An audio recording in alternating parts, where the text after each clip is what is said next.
Hello guys, welcome back to my blog. तो आप सभी को पता है मैं पिछले 2-3 दिनों से कोई वीडियो नहीं डाल पा रही। और क्यों नहीं डाल पा रही वो मैं बताने जा रही हूँ, तो पूरा वीडियो ज़रूर देखें। तो बीते पहले मैंने कुछ दिनों पहले मैंने आप लोगों को बताया था कि मायके में रह रही हूँ और क्यों रह रही हूँ ये भी बताया था।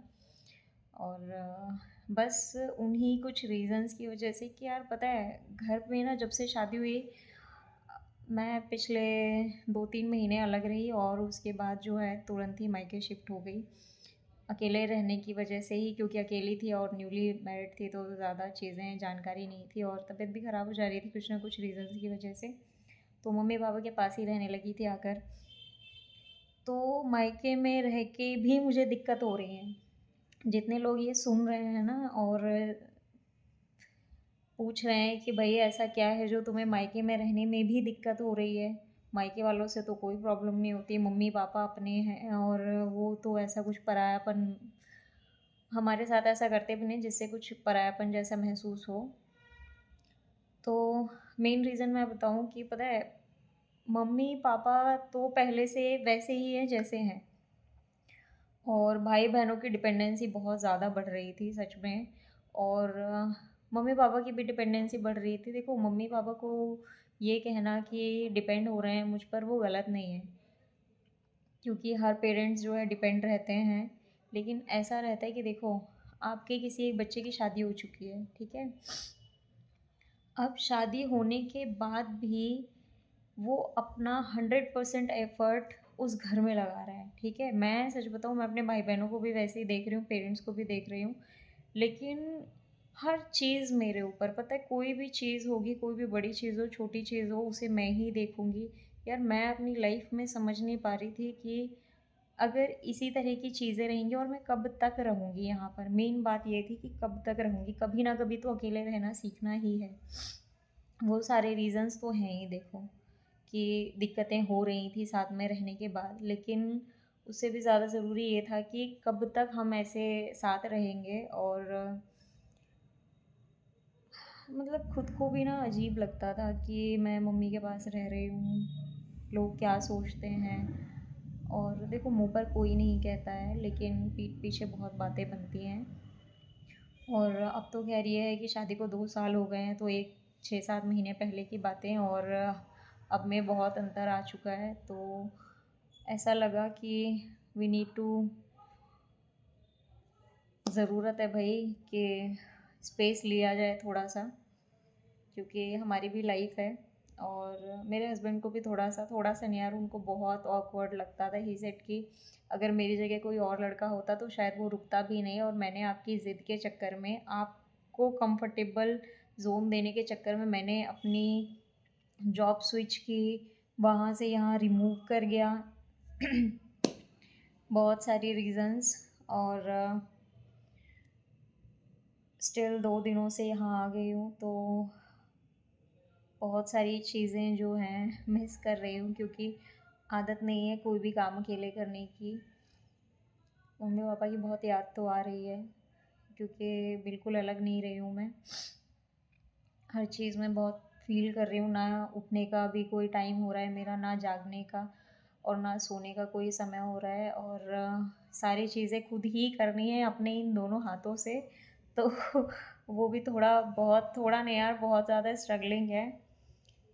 अब जिस दिन आई थी ना, उस दिन मेरी और मेरे हस्बैंड की, मेरी तो फिर भी एक बार को कम कमर टूटी। मेरे हस्बैंड तो बिल्कुल, उनके पैरों में अभी भी स्वेलिंग हो रखी है, इतना ज़्यादा उन्होंने इधर-उधर किया। और हाँ, मैं बता दूँ भई एक चीज़ और, कि देखो ये मेरा खुद का घर नहीं है, ठीक है? जहाँ मैं थी वो मेरा खुद का घर था, वो भी मायका था यार।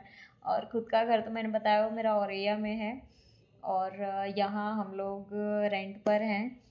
तो देखते हैं यार क्या कैसा रहता है। और सच बताऊँ, रेंटेड घर को अपना मानना बहुत मुश्किल लगता है, क्योंकि माइंड में ये चीज़ रहती है कि कभी भी यहाँ से शिफ्ट करना पड़ सकता है। वैसे तो अभी रह ही रहे हैं, और सच बताऊँ इस रूम का जो रेंट है वो हमारे बजट से बिल्कुल बाहर है। और दिक्कतें चल ही रही हैं, इतनी सारी दिक्कतें चल रही हैं कि मैं ना बता भी नहीं सकती। अब आप लोग सोचोगे कि इसको देख के लगता तो नहीं है इसको इतनी सारी दिक्कतें हो रही होंगी, लेकिन पता है जो इंसान फेस करता है ना वो चीज़ें, वही समझ सकता है कि कितनी तकलीफ़ हो रही है। तो देखते हैं, भगवान ने चाहा तो कभी ना कभी अपना घर तो होगा ही। बाकी पूरी कोशिश करेंगे कि इस कमरे को, इस घर को अपना समझें। और हालाँकि मैं सच बताऊँ, मेरे अंदर से ना रत्ती भर भी ऐसी इच्छा नहीं हो रही कि ये घर मेरा है, क्योंकि ये ना एक मानसिकता रहती है, और वो भी तब जब आप शुरू से खुद के घर में रहे हो। मैं सच बताऊँ, जब से मेरा जन्म हुआ, उससे पहले से ही मेरे पेरेंट्स दिल्ली में थे, और मम्मी की शादी हुई। मम्मी की शादी होने के 2-3 महीने बाद वो यहाँ शिफ्ट हो गईं। उसके बाद कुछ दिनों बाद ही पापा ने अपना घर खरीद लिया। तो जब मैं पैदा हुई हूँ तो मैं अपने घर में ही पैदा हुई हूँ खुद के पापा के घर में, ठीक है। तो कभी ये नहीं देखा कि किराए के मकानों पे, मैं जब देखती थी ना, मतलब कभी दिमाग में ही नहीं आई ये चीज़ कि किराए के घरों की सिचुएशन क्या होती है, लोग कैसे एडजस्ट करते हैं, लोग कैसा फील करते हैं, कभी ऐसा महसूस नहीं किया मैंने। जो चीज़ कही पापा ने हाथों पर ला के रख दी, जिस चीज़ की ज़िद की वो सारी सब कुछ पूरा हुआ। कभी कुछ किसी ने रोका टोका नहीं किया, यहाँ पानी मत फैलाना, यहाँ झाड़ू मार दो, यहाँ कपड़े मत सुखाना, ये सारी चीज़ें किसी ने कभी कही नहीं। अपने घर में कौन कहता है। और किराए के 2 दिन के सफ़र में मैं ये फ़ील कर चुकी हूँ, लोग मुझे बोल चुके हैं यार शिफ्ट हुई हूँ। और अभी तो इतनी साफ़ सफाई भी नहीं हो पाई है, और मकान मालिक ने आके मुझसे कह दिया कि बेटा यहाँ झाड़ू मार लेना। लेट्स सी यार, बुरा बहुत लगा मुझे कि कि क्या आप लोग नहीं समझ सकते। देखते हैं क्या होता है, लेकिन बस यही है कि पूरी ज़िंदगी घर में मायके में नहीं बिता सकती थी, कभी ना कभी तो स्टेप लेना ही था। तो वो स्टेप मैंने ले लिया।